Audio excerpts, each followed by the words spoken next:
আসসালামু আলাইকুম। আপনাদের সবাইকে স্বাগতম করছি আমার চ্যানেলে। আমি জান্নাতুল সাফা ঈশা নিয়ে আসলাম আপনাদের জন্য আরও নতুন একটি ডেইলি ব্লগ। আশা করছি সবাই ভালো আছেন। আমিও আল্লাহ তাআলার অশেষ রহমতে অনেক ভালো আছি। সকলের সুস্থতা কামনা করে আমি আজকে আমার ভিডিওটি স্টার্ট করছি। তবে ভিডিওটি স্টার্ট করার আগে সবাইকে হার্ডলি রিকোয়েস্ট করব, যারা আমার এই ভিডিওটি দেখছেন তারা প্লিজ ভিডিওটি স্কিপ করবেন না বা টেনে দেখবেন না, সম্পূর্ণ ভিডিওটি দেখার চেষ্টা করবেন। অবশ্যই ভিডিওটি স্টার্ট করার আগে একটি লাইক দিয়ে দিবেন। যদি ভিডিওটি ভালো লেগে থাকে তাহলে আমার চ্যানেলটি সাবস্ক্রাইব করে আমার পাশেই থেকে যেতে পারেন। আজকে সকালে ঘুম থেকে উঠেই আমি নাস্তা বানিয়ে নিয়েছি, রুটি আর ভাজি বানিয়েছিলাম। এটাই ছিল আজকের নাস্তা। আর একটা ডিম পোচ করব, চাও বানাতে হবে। একে একে সব কাজগুলো শেষ করে নিচ্ছি।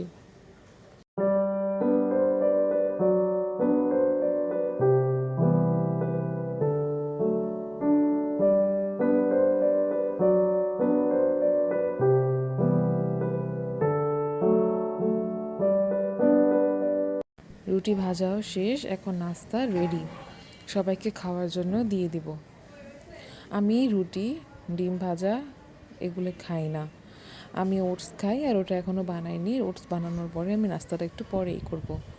আগে একটু চুলায় দুধটা বসিয়ে দিলাম। আমার শাশুড়ি দুধ খাবে আর আমার শ্বশুর চা খাবে, তাই এটা তৈরি করে তারপর আমার এখানকার কাজটা শেষ করতে হবে, কারণ আমার শাশুড়ি এখানে রান্না করবে। তাই আমি এখানে যতটুকু নষ্ট করেছি সেগুলো ক্লিন করে দিয়েছিলাম। আজকে আমাদের হেল্পিং হ্যান্ড আসেনি, আমাদের কাজের লোক আসেনি, তাই আজকে আমাদের নিজের কাজ নিজেরই করতে হবে। তাই আমি যত সম্ভব চেষ্টা করছিলাম একটু দ্রুত করার, যেহেতু অনেকটা লেট হয়ে গিয়েছিল। আজকে যেহেতু শুক্রবার ছিল, তাই আমার শাশুড়িও রান্নাবান্না করবে আর বাসায় সবাই ছিল, তো আমাদের একটু তাড়াতাড়ি করে কাজ শেষ করে নামাজ পড়তে হবে। তারপর আজকে যেহেতু শুক্রবার, তো আমরা সবাই একসাথে লাঞ্চটা করব। তাড়াতাড়ি করে কাজটা শেষ করে নিচ্ছি।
তারপর এখন আমি একটু চাল ভিজিয়েছিলাম, এই চালটাও ধুয়ে ভিজিয়ে রাখবো। আপনারাও চেষ্টা করবেন চালটা ধুয়ে 1 ঘন্টার মতো ভিজিয়ে রাখা, তাহলে দেখবেন চালটা কত সুন্দর নরম হয়, খেতেও মজা লাগে। আর তারপর যে চালটাও অনেক পরিষ্কার পরিচ্ছন্ন সাদা মনে হয়, ভাতটাও অনেক সুন্দর দেখায়, সাদা ঝকঝকে দেখায়। তো আমি আগেই সবসময় চালটা ধুয়ে ভিজিয়ে রাখি, তাহলে এটা ভাতটা খেতে অনেক বেশি সুস্বাদু লাগে। তারপর আমি এক ফাঁকে আমার ওটসটাও বানিয়ে নিয়েছিলাম। ওটস, টক দই, মধু আর বাদাম এগুলো মিক্সড করেই আমি খেয়ে নিই। এটাই হচ্ছে আমার সকালের নাস্তা। খাওয়া শেষে এখন গাছে পানি দিব।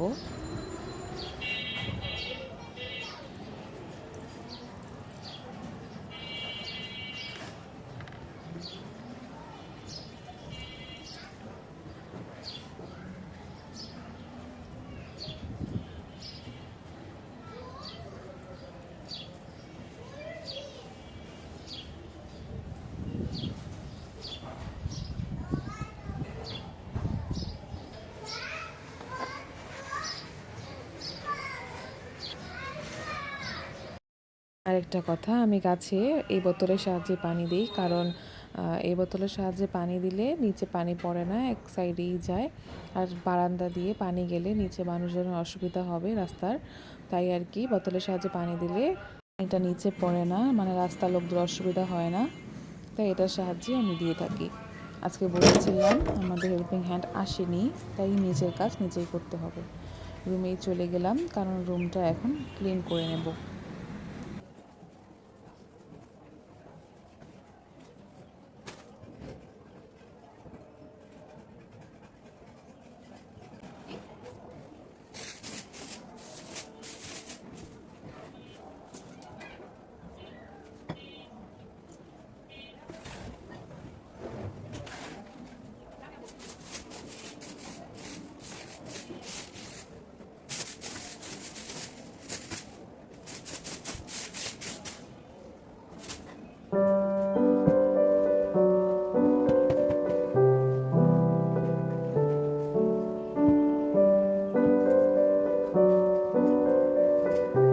আমার ঘর গোছানো শেষ, এখন আমি ঘরটা ঝাড়ু দিয়ে দিব।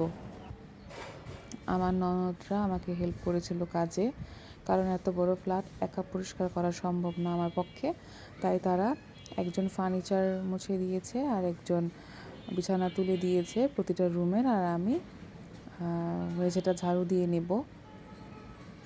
তো সবাই মিলে জেলে কাজ করলে কাজ আসলে চোখে পড়ে না, এমনকি একার উপরেও চাপ পড়ে না, তাই আমরা সবসময় চেষ্টা করি একজন আরেকজনের সাহায্য সহযোগিতা করার।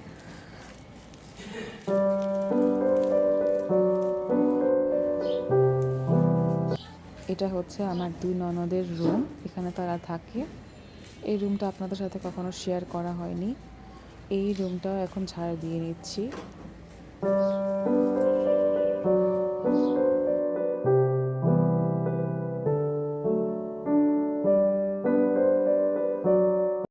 আমার রুমটাও ঝাড়ু দিয়ে দিলাম। এখন একে একে সব পাপোছগুলো বিছিয়ে দেব। পাপোছ হচ্ছে ঘরের সৌন্দর্য আরও বৃদ্ধি করে, তাই চেষ্টা করবেন ঘরের সাথে মানানসই করে একটি পাপোছ ব্যবহার করার।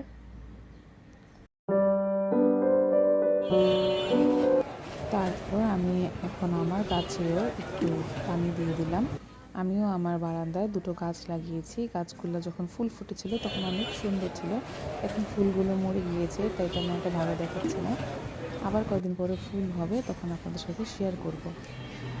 এখন একে একে কাপড়গুলাও ভাঁজ করতে হবে, তাই এই সব কাপড়গুলা আমি আমার শাশুড়ি দিয়েছিল একটু রোদ্রে, যাতে এগুলো একটু গরম মুচমুচে হয় কাপড়গুলো, তাহলে ভাঁজ করলে বা পরলে আরও বেশি আরামদায়ক মনে হয়।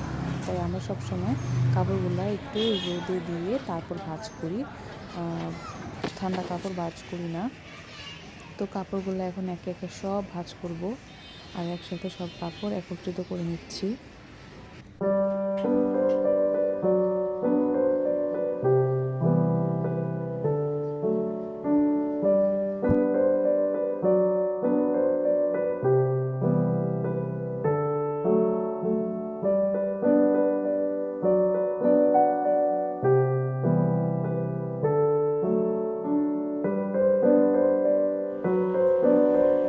সব কাপড় ভাঁজ করে আলাদা করে নিয়েছি, যার যার রুমে দিয়ে দিতে হবে। আমি সবসময় কাপড় আলাদা ভাঁজ করি, যাতে আমার সবার ড্রয়ারে ঢোকাতে সুবিধা হয়।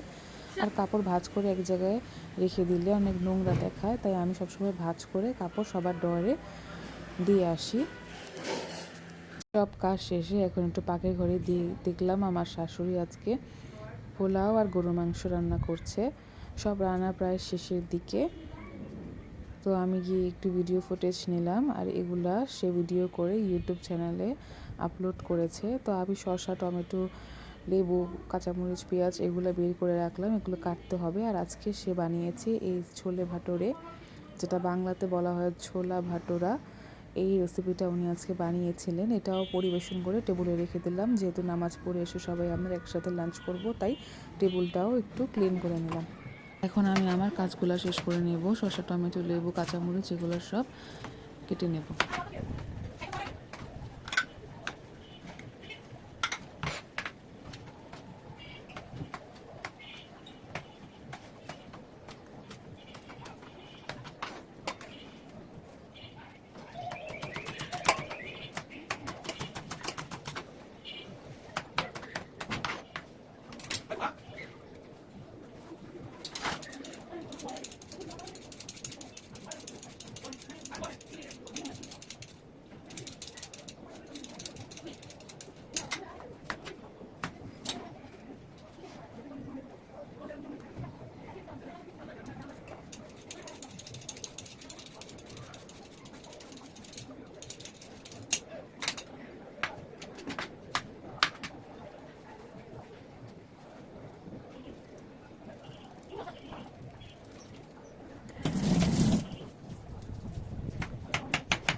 তারপর আমার হাজব্যান্ড নামাজে যাবে, তাই তার কাপড়, রুমাল, আতর সব বের করে রাখলাম, সে রেডি হয়ে চলে যাবে। তারপর আমিও গোসল করে নামাজ পড়ে খাওয়ার জন্য বসে গিয়েছিলাম। তখন প্রায় 2টা বা 2:30 বেজে গিয়েছিল, আর আমি তখন খেতে বসেছি। আমরা সবাই বসেছিলাম খেতে। তো পোলাওটা আর গরু মাংসটা খুব টেস্টি হয়েছিল। গরু মাংসটা আসলে অনেক মজা হয়েছিল। খাওয়া দাওয়া শেষে কিছুক্ষণ রেস্ট করে তারপর আমি আর আমার শাশুড়ি একটু বাইরে গিয়েছিলাম।